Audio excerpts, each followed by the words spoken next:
coming out today, and especially our guests. I'm not sure what happened and why we don't have a much fuller crowd, but that's okay. The folks we have here, we are excited. Extremely. Good questions. So today, I'm very excited because we have two gentlemen who have started a restaurant that I think most people have heard of, and they were kind enough to bring us some food today, Jerk. We have Chef Sharpe and Kavan Burke. They are owners for Jerk and Mangrove. I just learned today is a spinoff, I guess, dining experience from Jerk. So one closes in the afternoon or in the evening, and then the other opens up for late night fine dining. So very excited. Correct. Before we get started, I do want to say a couple of thank yous and shout outs. Definitely Center for Black Innovation for opening up our space for us. They've been super, super gracious for every time we wanted to do something like this. We have QuikLiq and Goslings Liquors, who is the ginger beer, the peach ginger beer. Amazing. That we were experiencing out there. And then, of course, Jerk and Mangrove, who were kind enough to bring the food. Wait till you taste this, really good. It's really good. I couldn't wait. I usually wait till the end again. Right. So I'd like to start with, who are you and what do you do? Okay. So what do we do? I'm a restaurateur. We currently run 2 restaurants, fast casual Jamaican restaurants. And our concept is to, what Chipotle did for Mexican food, we want to bring Jamaican food to the mass. Okay. So our concept is, it's Jamaican food, but it's done in a concept to make it more fast. Okay. So our concept is to get people in the door and out by 5 minutes. Okay. So just the way how we present the food. So I'm gonna ask 2 questions before I get to delve into that a little bit. I'd like to start out, since this is Bootstrap to Millions, may I ask what your business is worth? What? What your business is worth? Oh, it's right now 15 million. Oh, nice. Really nice. You also said it, because we were talking a little bit over here, when did you start? December 2020. Yes, right in the middle of the pandemic. I was about to say, so you opened your doors sort of in the middle of the pandemic. Right. Yes. Was that sort of planned to do and then the pandemic kind of hit you? No, it's just, as I said, it's 3 partners, and the opportunity to do Jerk was presented to me. Okay. And then I got on the phone and I called my friend, Chef Wayne, and I presented him with the business opportunity, and that's how Jerk was born. Okay. Yeah, and it just so happened that it was the middle of the pandemic. Everybody was home doing nothing, so we started working on the concept then. Okay. I would say maybe around June, Okay. May, June of 2020. Now, you have 2 locations. Yeah. Sorry, you I wanted to go back to the question because I think he answered the question. We didn't plan to open in the pandemic. We did planning. We prepared to open, and the shutdown came and just put us on pause. And then when it was lifted in December, we just jumped on the opportunity. I think everybody was ready to be back outside.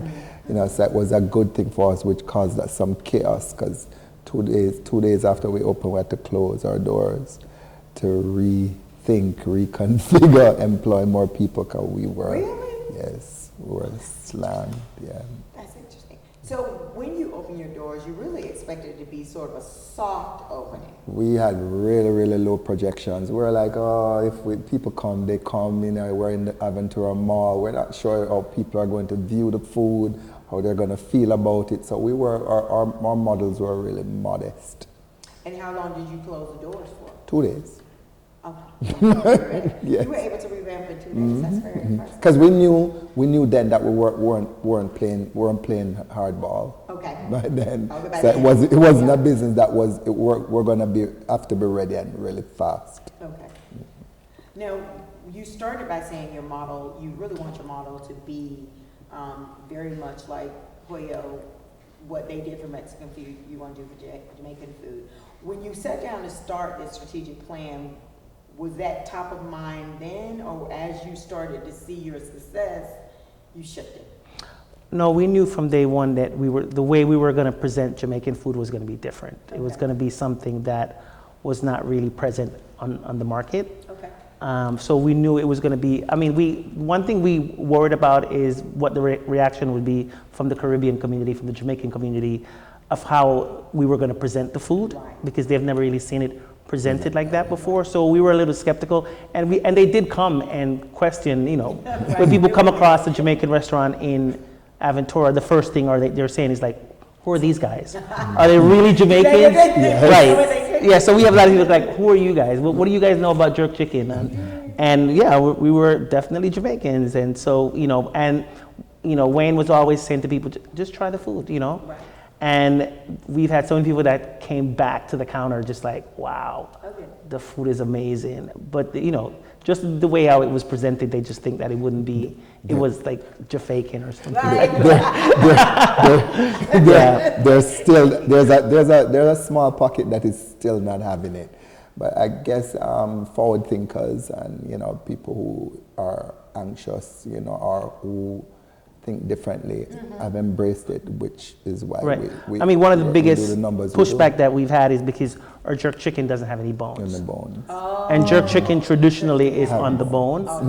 And one of the reasons when we were coming up with the concept and talking about it, even for us, it was like, really, can we do that? Can we do that?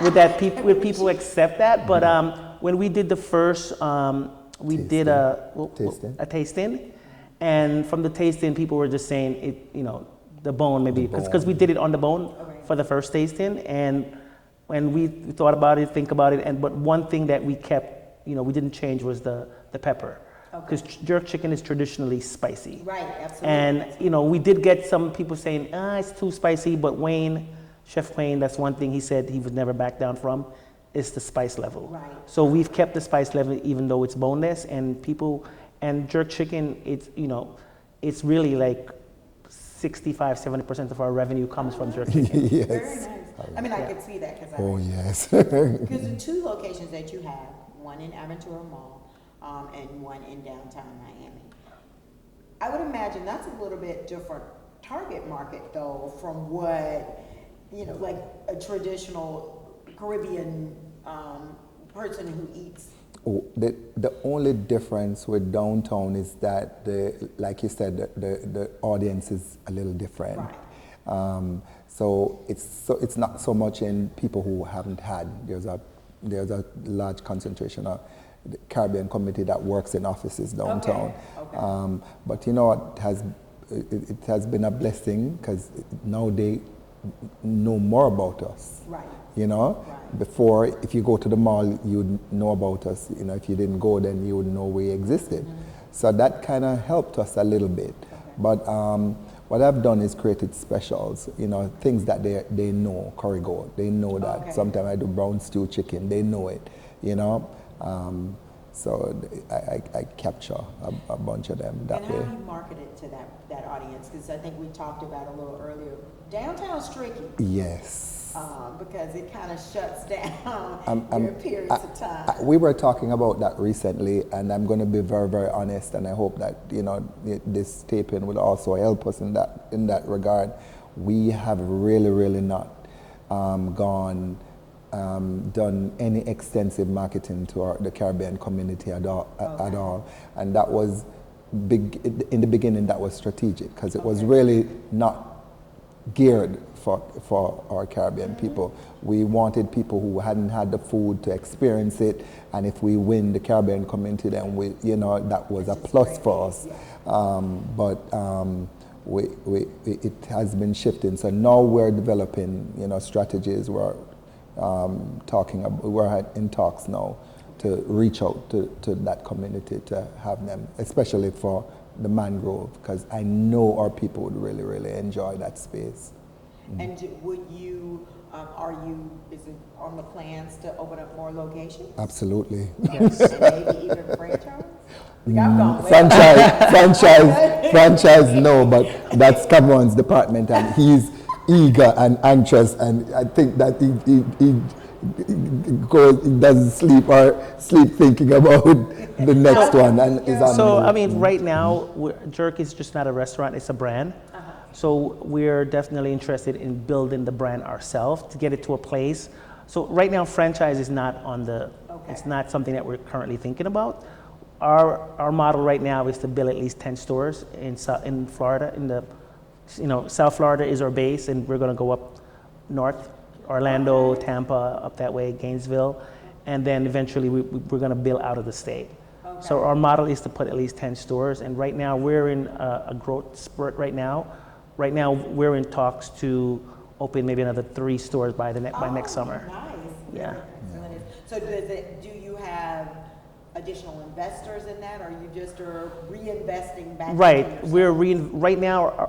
Right now our model is to build 3 more stores without investors. Okay. And then we'll go in to see, investors, and maybe we can build maybe another 20 stores. Okay. Yeah. Okay. Now let's talk this partnership. Partnerships can be tricky. Oh, tell me about it. And I think we talked a little bit earlier. It's almost like a marriage Yes. because you're spending a lot of time with that person. When you sat down and started planning, was there an actual conversation about who would handle what? And has that evolved based on your skill sets, or and who breaks the tie? Initially, because like I said in the beginning, when Jerk started, we really didn't expect it to be as big.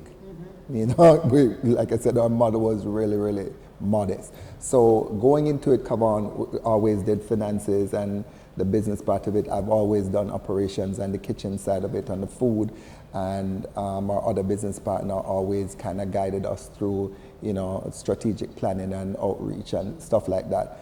And it went like that for a while, but now we have really concentrated on who does what in dividing the responsibilities. We have a multi-unit manager who in charge of numbers and reporting and all that stuff. I still do operations.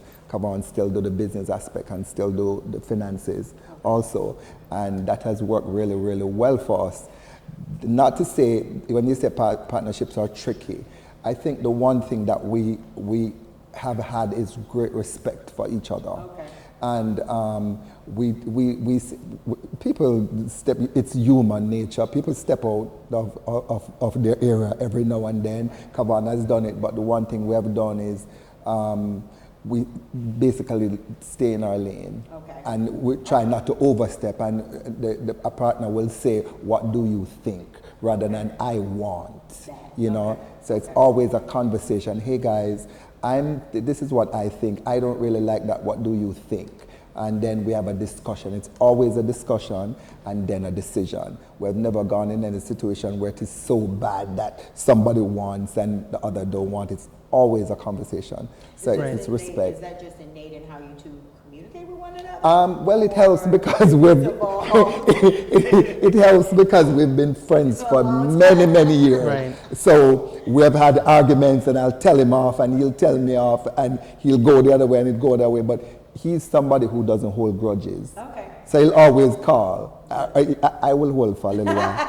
It's just money, because I will mad. But he'll call, and the other partner is just the same. We have differences, but we can always voice them. We don't keep anything, and that has really helped us and helped the partnership. And we've had, like when we were developing the brand, we also have a partner also that works to help us develop the brand. And when we were coming up with the name of the restaurant, as you said, that was like, we did survey a lot of people, family members, people, and we kind of narrowed down to like one name. And then as we were about to open, like I would say like 2 days before we were open, we found out that there was another Jamaican restaurant that was using that name. And it was like, oh my God, it wasn't trademarked, but we wanted to be something special. We didn't want it,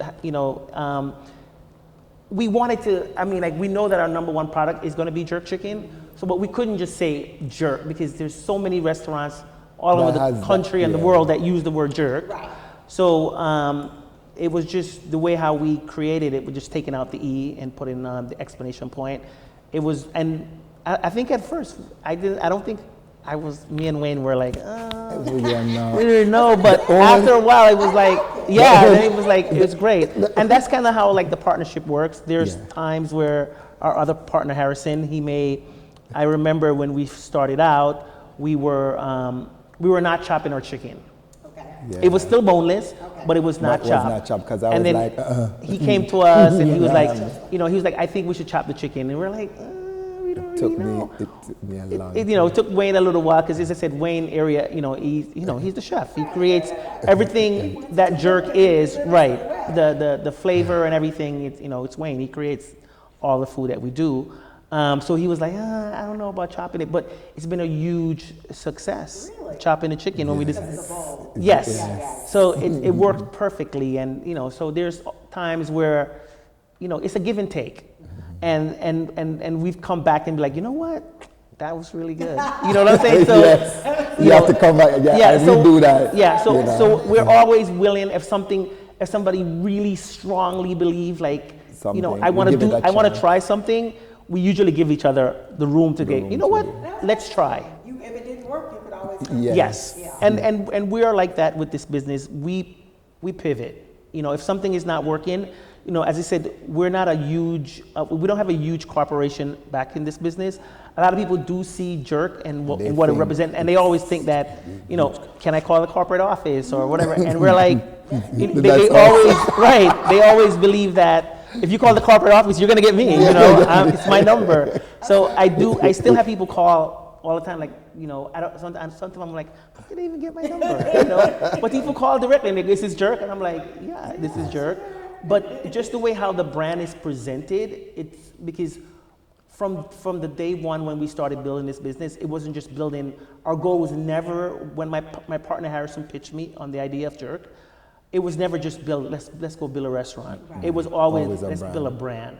Let's bring Jamaican food to everybody, and that from day one that was always our brand. So our brand was never to compete with other Jamaican restaurants. Okay. And not that we're better than any other Jamaican restaurant, No, but but our you have brand is to Yeah, bring Jamaican food to a wide swath of You people. have a broader view. View of it, yes. Because I truly believe in the food, and not only do I believe in the food, but I believe in this guy right here. Okay. His talent, I really believe that he has a gift for food. And I remember telling him before we started Jerk, I was like, even if you have to cook food and sell it out of your house, just do it. Just do it. People are gonna come because I was totally sold out Right. on his talent and how he does food. And when my friend Harrison pitched me the idea, I originally introduced him to Jamaican food, Okay. and he took a really liking to Jamaican food, and he just, he came. I was in South Florida for a while. Right before the pandemic, I moved to California, and I was going to start a new life in California. And he came out to LA and he pitched me the idea. He's like, I have an idea, and I will only do it if you'll be a part of it. And when he told me, he's like, I want to do a fast casual Jamaican restaurant. And I thought he was, honestly, I didn't take him serious. I'm like, fast casual Jamaican? I'm like, I'm not a chef. I'm from the private hospitality business. I'm a trained butler. And I've worked with a lot of, prominent family in South Florida before I left. And I went out to LA. I was interviewing to be butlers to, a lot of prominent people. And that's what I thought I was going to, it was just a change. I was like, I've been in Florida at that point, like 17 years. I was like, I just need a change. And so that was my idea. So when he pitched me the idea to do the Jamaican restaurant, my first thing to him was like, I'm not a chef. I know hospitality and I know how to serve people. And when he said Jamaican food, I was like, well, I'm not a chef, but my best friend Wayne is a chef. And if he's willing to be a part of it, I'm willing to do it. I'm in. And when I got him on the phone, and he was already he was already just started a new concept in Atlanta. Like your own business. Right, I sit down I had another partner. with another partner, business. sit down restaurant, and I was like, would you be interested in doing a fast casual restaurant? And he's like, yeah, why not? So you like that venture and came to You know a quick story? So my other partners, they know, and he looks at this and he says, you did tell me. So when we opened that restaurant, he thought his mission, his purpose in my life was to focus me on one thing. Okay. But I had a vision of something else, and I saw it way before, because I left cooking altogether and I worked for the airline. Okay. And I was doing that a lot, and he used to come here and he was like, I don't know when you're just wasting your talent. Come on, just say, just wasting your talent while you're on the plane, dragging suitcase, you know. And I used to tell almost everybody that I've worked with knows of me talking the dream of opening a restaurant. So I remembered when Escabeches is the name of the restaurant, just opened, I was telling him that I saw a restaurant in my vision, but it's similar to Golden Crust, but it's not quite Golden Crust, it's something else.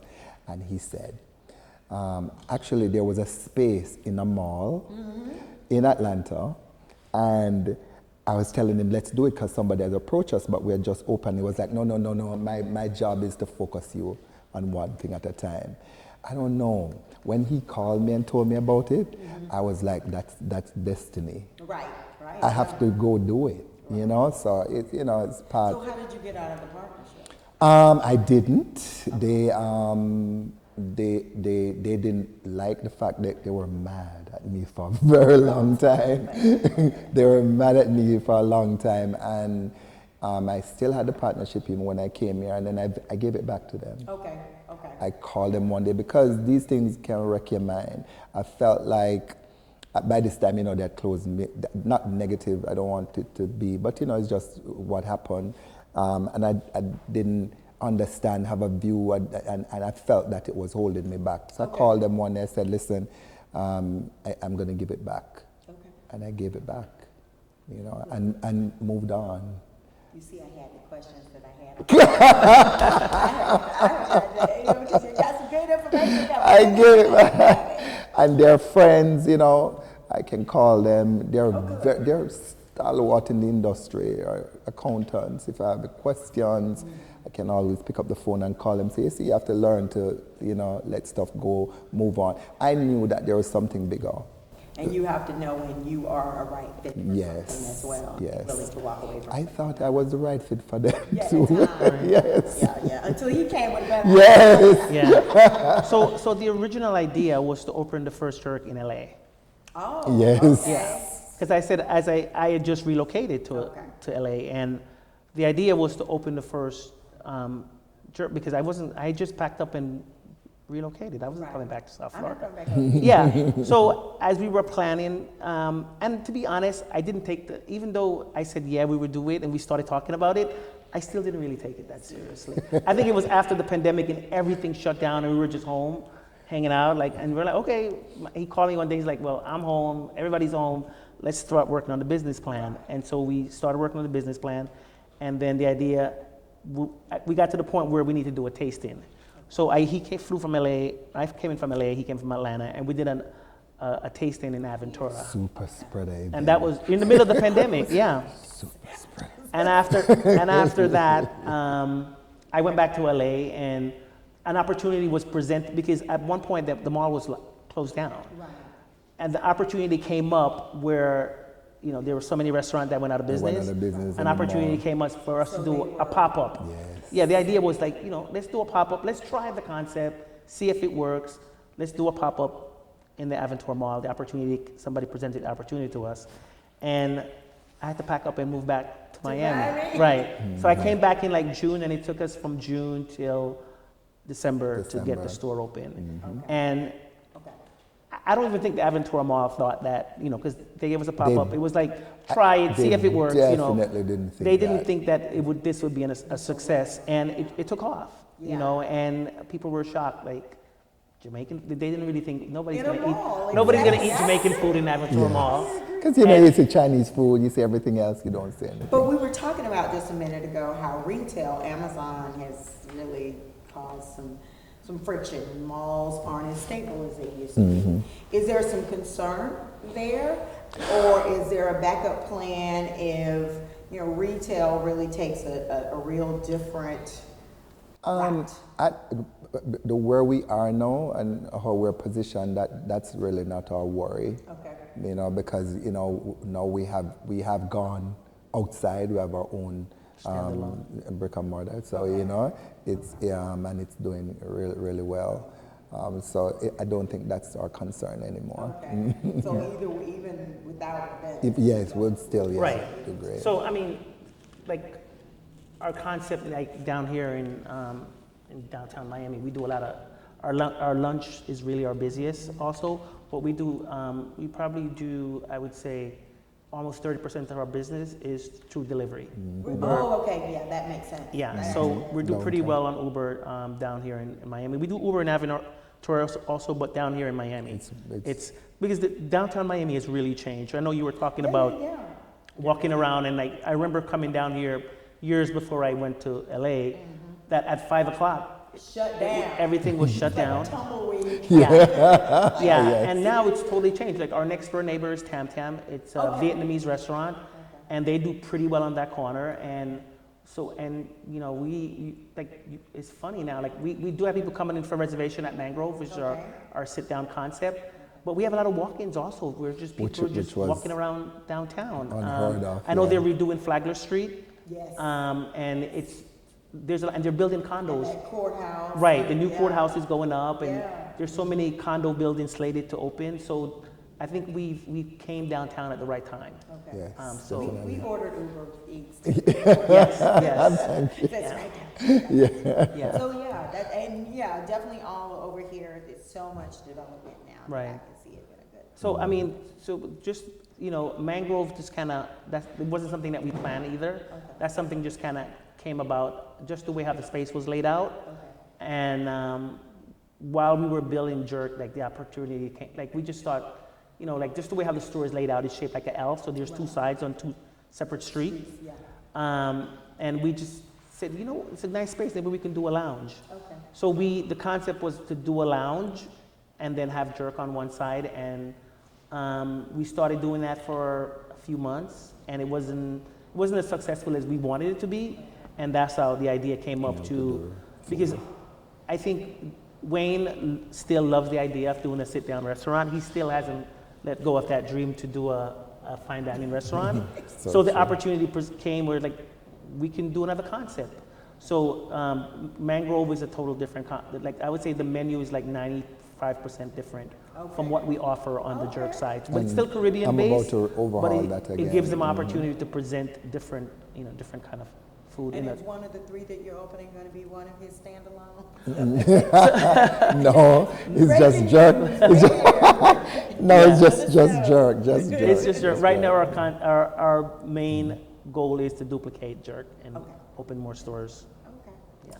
So wait, let's see what we got going, because I want to get all the information. There you go. So do you have sort of a money management formula when you are thinking about reinvestment and when you're thinking about securing capital investment? And what I mean by that is I saw a show once with a woman who said, 50% she puts back into the business, 50% is her salary. Is there some kind of formula that you all have worked out that seems to be working for you? You don't have to give me dollars and cents. It's not right. serious, but just have you really sort of thought about how you reinvest in the business and what that looks like? Right. So right now we're still in that mode of reinvesting. So we do have like, I would say maybe like one or two investors. Okay. When we first started out, when we went along a long-term lease in the Aventura Mall, but we haven't taken on any big investors. Okay. So we've reinvested everything, all the profits that comes in, we reinvest it back into the business by just, because our standalone store that we built downtown was like pretty close to $3 million to build that store. Okay. So that was a lot for us, but it gave us a different identity. One thing that we were worried about, we didn't want to be identified as just a mall brand. Right. So we always liked the idea of having a standalone location. Okay. So so because even when you walk up to Jerk in the Aventura Mall, there's a vibe. Jerk it's food, music, and culture. Yes. So whatever that we're going to do, all of our stores, it's always going to be that three concept: food, music, and culture. Okay. And that's and we put that together. And so we always wanted, when you walk up to Aventura Mall, you see people, they're dancing because we have music. Yes. We always have music going. So we always dreamt of having a space that you can walk into and feel the vibe. And there's an energy just we have such a deep passion.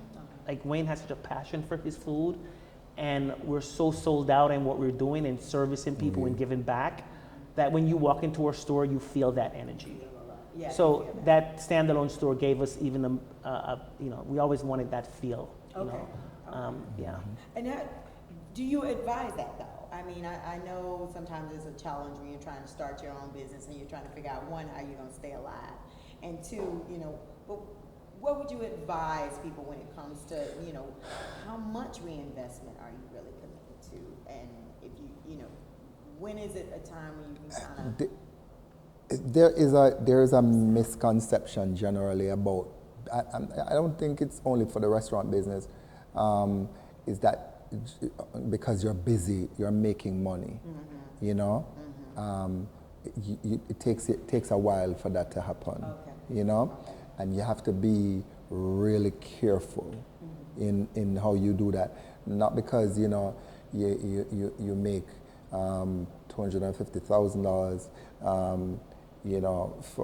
for the month or more, you think, okay, fine, I can go buy $100,000 car. Oh, right. You know what I mean? No, you have to remember that, look at your goals. I want to build more, you have expenses, you collect the government taxes, you have to take that out of it. It's not all yours, little things that you have to pay attention to.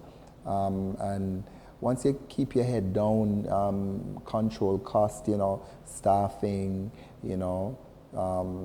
all that, you're pretty good to go. You make a good penny. Also, like for us, when it comes to our employees, we feel like what we're building is like a family. Right. So we always wanted to give back to our employees, because without good employees, it's going to affect what your customer, when your customer walks into the space. So we do have some full-time employees, and we offer benefits to our full-time employees. We didn't, starting out, we didn't. Starting out, I didn't have when you step out, it's very, right. I had Obamacare. It's very expensive. I did. You can barely get your own. I know, I had Obamacare. Yeah, I would say, I think Obamacare I had Obamacare at one point. It's good, in a sense, when you're starting a new business, you need healthcare. You have to have healthcare. So it took us I would say, I don't remember, maybe like two years before we were able to, start offering benefits us ourselves, having people benefits. take us seriously. And now we offer benefits to all of our full-time employees. So we take care of our people, and we treat them the way that we want to be treated. And have they stayed? Yes. We do have a few people that's been with us since 3 years, going on 4 years, as long as the store has been there. Our general manager in Aventura started with us from day one. And our concept, whenever we hire somebody at Jerk, we always pitch them as you're on the bottom level. Right now, we're building a huge corporation. And right now, you may just see, before it was one store. I used to pitch people like that, dishwasher, cooks, or whatever. I'm like, we're gonna get to the place, our goal is to have a couple thousand stores. Right. And I'm like, if you help us build this corporation, you may be here now washing dishes, but there's no reason why, as we open more stores and as we start to expand outside of Florida, where you shouldn't, help us to build a business. You may start out as a cook, but eventually you could be a cook that's, traveling to different cities to help us open new stores. And so we always pitch people of like, you're doing this now, but there's no reason why you cannot be a regional manager or a director, or, as the business grow, help us to build a business. Some people, some people take that seriously, some people don't. Yeah. And some people don't, but we always see us as building something huge. And if you guys want to be a part of it, as we grow, we're gonna invest in you, and you're gonna grow also. We have servers who are now managers. We have dishwashers who are cooking. So you like to hire from within? Yes. Okay. Yes. So are you ready to call yourself a success? Oh, definitely. Really? Absolutely. Yeah. What was the gauge? What was it like? We're right there. Number 2, opening the second store, and and watching it grow, Okay. day to day. Like I said, I think we're about 90% where we need to be in the downtown space. And once we get that right, we're balling after that. I would say, definitely, I would say we're a success. I mean, I'm definitely not where we want to be. You say like, Yeah, I mean, like, definitely. I know we have something special. Right. I would say that. We have something special, and we respect it, and we know that we value it. Okay. And we know that, number one, it's the food, and number two is hospitality. When people walk into our space, not only should they enjoy good food, but they should feel welcome and feel respected, valued, seen. So we value that. So we know we have something special, and if we continue to do what we're doing, we know it's going to be an even bigger success. Yeah. So before I open it up to everyone else, I have two quick questions. Yes. What was the best advice you ever got, and what would you in turn give to your fellow entrepreneurs in terms of advice if they want to own a business? The best advice that we have gotten is to stay focused. And we didn't understand that because there's 365 days in a year to do. So that is, you might take that lightly, but it really, really helps. Listen, you can go off track in 5 days, like just go, not pay attention. And before you know it, you get a report and you didn't make any money and you didn't see it. So you have to be vigilant and stay focused. Yeah. And you, Sam? Or I would say the best advice that I've gotten, I would say I used to work with this lady, and she always encouraged me, like, I have a passion for whatever that I'm doing, I give it my all. I'm all in. So Literally. I don't know how to just turn it down. yes, no. I at one point I was doing network marketing, and I used to go into walk into strangers' house and present the business to them, and sometimes I'm like, how did I do that? Right, just walk in somebody's it wasn't house. even my business. I was pitching somebody else's business, And but whatever I am doing, I'm all in. I'm totally sold out, and so that's my thing. Is like whatever it is, whatever kind of business you're gonna do, whatever it is, just value it. And if you cannot give 100%, just don't do it. Good So idea. whatever, and I truly believe that whatever you plant, you reap. So I'm totally sold out and about this concept that we're doing, and I'm passionate about it. It's our baby, and as it continues to grow, our goal is to help find people that's going to help us to build. And from our passion, hopefully they'll understand what it is, and they'll help us to build this business. So is there anyone with any questions? Yes. Wait, let me get your microphone.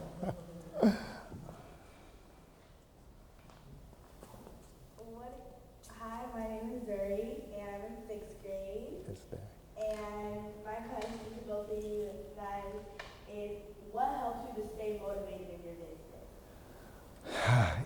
business? That's an easy one, Maria. You know why? I walk in Aventura Mall sometimes in plain clothes, and I pass people with our logo bags all the time. And almost always I stop somebody who is eating and ask them how is everything.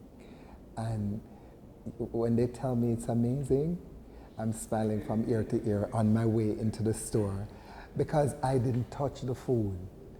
I touched nothing.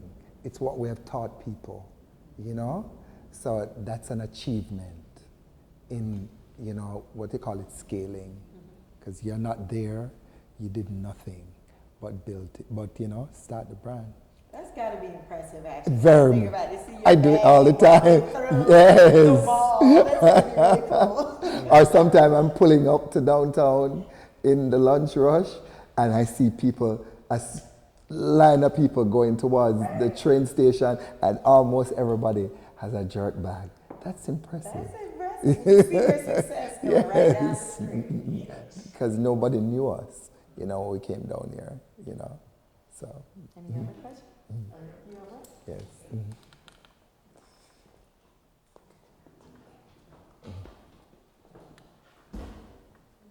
Yes. Hello, how you gentlemen doing? My name Great. is Norman. Yes, Nora.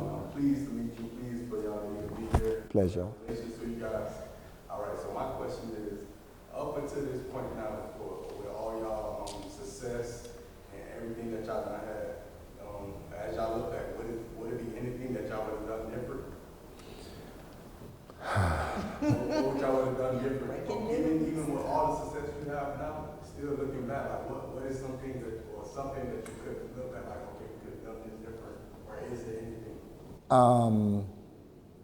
That's kind of hard. What could we have done differently? Oh yes, there's a lot. Come think of it. You know, when you have a business on the scale that in which we do, sometimes we make bad decisions, and we've made decisions that has cost us thousands and thousands of dollars. And I guess what lesson that has taught that taught us is to vet things and think about it real deeply. Because at the time we just made rush decisions, but now we think about it, we talk about it. I'm in the middle of making a deal right now, an entertainment deal, and Mr. Burke I keep saying, are we going to push the needle forward? And he said, yes. He keep giving me, oh, the gentleman is on it. I guess because we have done that in the past, and we commit to someone, and then, you know, they don't deliver what they said they were delivering. So I guess, you know, we probably would slow down a little bit in terms, when you're making big decisions that involves money, and a lot of it, you know, because sometimes it's not so easy to get out of. I would say the biggest mistake we've made has been staffing and hiring people. Like, we're very, I would say, very kind, very giving, very humble, because we come from humble beginnings, and I still feel like I've not arrived. You know, I don't feel like we're close to where where God is taking us, but because we're so passionate about what we're doing, sometimes when we do interview people and we meet people, we tend to, we see the best in them, and we just like, sometimes I don't think we spend enough time to vet. Okay. And we just said, we'll talk to them, and we go, yeah, and we're just like, yeah, it's gonna work, and we've done that, and it didn't work, and then we did it again. And again, we literally did it. Like we hired someone, and we thought it was gonna be amazing, and then it was so sad that it didn't work. And I tried. Like at some point, he was like, I'm done. And I'm like, no, I can salvage it. And I would just keep trying, I'm pulling, and I'm like, come on, and then and when it gets to the point where I say I'm done, because usually I am the last person from the three partners. My other partner, Harrison, he's usually the first person to say, no, it's not gonna work. And then me and, he's like, it's not gonna work. And sometimes he has if me and Wayne is passionate, as I said, if we're passionate about something, he would go. He would say, okay, yeah, and then when he gets to the point where he goes, I'm done, and then I'm like, come on, and I try, I'm like, keep trying, and I go, okay, I'm the last one to go. Oh no, it can't be saved, and let it go, and then and we did it again to somebody else, and then so now I think we're cautious. We're very cautious now, and some scenario, we go, now we have a multi-unit manager. It's hard for me to fire people. I think that's my weakest point right now in the business, and as we grow. So I tend to pass that off, because it's just, I'm passionate about people, and I always believe that there's something there that you can you know, and I see the best. So that's like my weakest point, and I'm trying to get stronger at that point of just, because sometimes the longer you hold on, That's true. it's costing you money, and it could be even a bigger downfall for the business. I believe in people. I believe the best, you know, but that belief is just what that says, belief. Yes, you know, so you have to be smart, you know. Yeah. So Well, we, you learn so from we, mistakes. Yes. yeah, and I mean, like we love passion. If you have the passion for something, we can teach you everything that I've learned. I say, Wayne has been in the restaurant business much longer than I have, but we've learned a lot. Sometimes when I think about it, like we've learned a lot, and we have a lot of knowledge, Right. you know, so far, and we still continue to learn new things and grow. Right. So, my name is Terrence Bergeron, and Vessel, I have 2 questions. So, the first question is, I really want you all to share with us about your community connection. So, you all have done some intentional things with regards to laying that foundation, bringing in business. So, you don't carry all the weight. For example, there is a particular product in your restaurant who's a local business who creates that product that you went off and brought with you. Also, in the beginning, you brought in teams that were local, but then you also give back to the community. So can you talk about some of the things that are community-based that you all do that kind of speak to that passion? The second is going to be with regards to how do you manage with this new technology, with AI coming into the space? And how are you adjusting the business to this new product of AI? And does it affect your staffing, your choice of staffing? Are you using it? So, 2 questions. AI is very smart. I use it for My partner will say, you know, you use AI to write that email. I said, I did. I said, I did not. I did not. But the only thing that will do is to enhance, you know, make us more efficient in what we do. So I would think with the AI is a plus. Going back to what we have done with the community, we've partnered with. We try to do, you know, partner with some farmers in the areas. So we do that. People who have this, we have our cake, our rum cake, is with a local guy, and we've partnered with him since we opened. So we try, but like I said, and I confessed to in the beginning that we have not done enough, and we intend to change that. So you know, we're talking about it. We're really encouraged and want to do that, and you know, if people can show us how to do that, because you know, like I say, the Jamaican community, and it doesn't, they don't really, they don't see where we want to take it. So can you imagine if we had their support 100%? Listen, we're a multi-million-dollar organization in all locations. You understand? And we have done nothing significant, you know? So we really want to, you know, put that piece of the puzzle together, and we welcome partnerships, people who can show us how, you know, you're watching this podcast. Right, so I mean, we did go to Jamaica as a team, and we've looked into giving back, because we always want to give back to the community. And I wouldn't say we haven't done anything. We've done some stuff, we've partnered. Not enough. We've done some stuff, we've partnered with, there's an after school program that help kids in the community all over South Florida. And they have like, we've always like done catering. So we've given back like by doing caterings. We've done a lot of free events by giving back to kids, like graduation parties and stuff like that. But our intention is to do more. We do want to we're searching for an organization in Jamaica that we can give back sending some things there for local people there to help with kids and school and stuff like that. And we've always been approached we've done some stuff with local schools, caterings and stuff like that. So we are always looking to give back to the community. Very nice. Oh, did you have a question? Or? Yes. I do have a question. Yeah. You still want to answer the question about AI? AI? No, I said it's very smart. I use it. But I can't say it out loud. Well, it's out loud. That's how we're seeking with the camera. Yeah, but we like I said, you know, I use it to help me. I ask, you know, I use it to analyze stuff. It's normally right on the money. It's true. Yeah. You know, right on the money. What he was saying about, so when we start off, we were a cashless store, like we weren't accepting cash.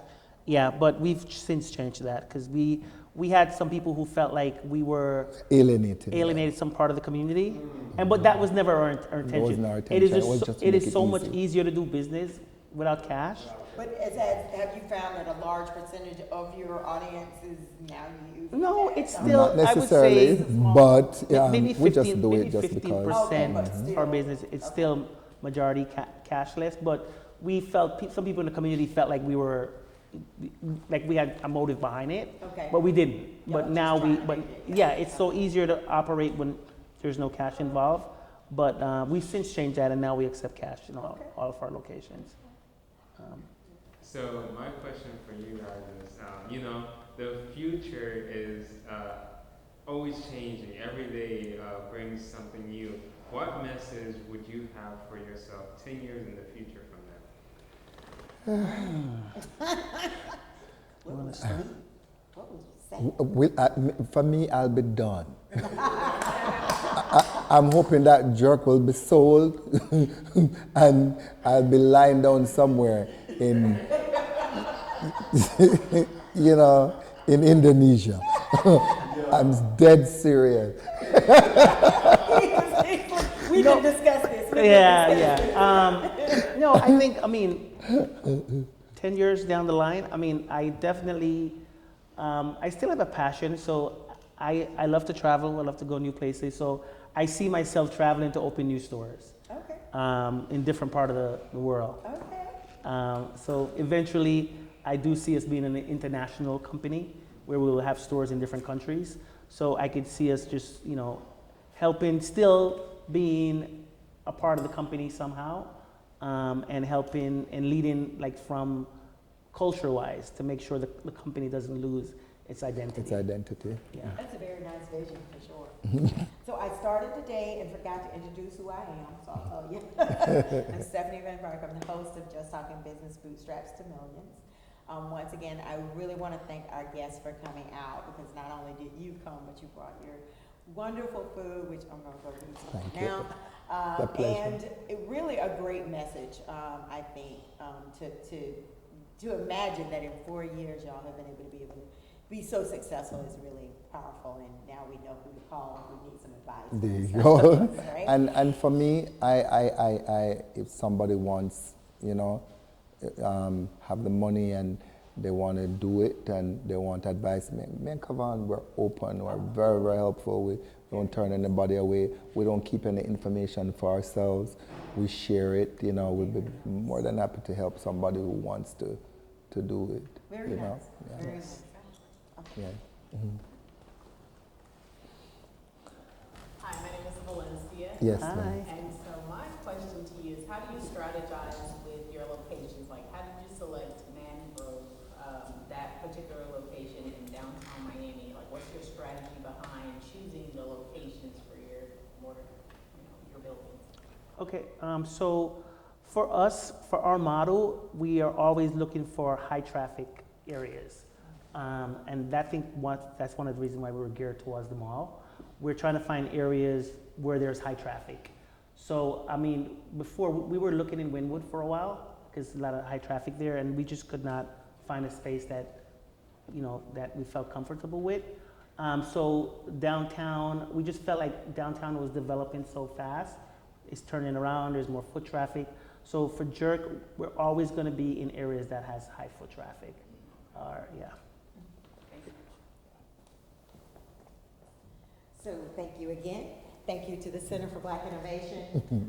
Thank you to Gosling and QuikLiq, Jerk and Mangrove, and y'all enjoy. Thank you. Thank you so much for Stephanie. having us. Thank you. Oh, and thank you for coming out to Just Time Get Busy. Please keep checking us out and coming back. We really do. There you go.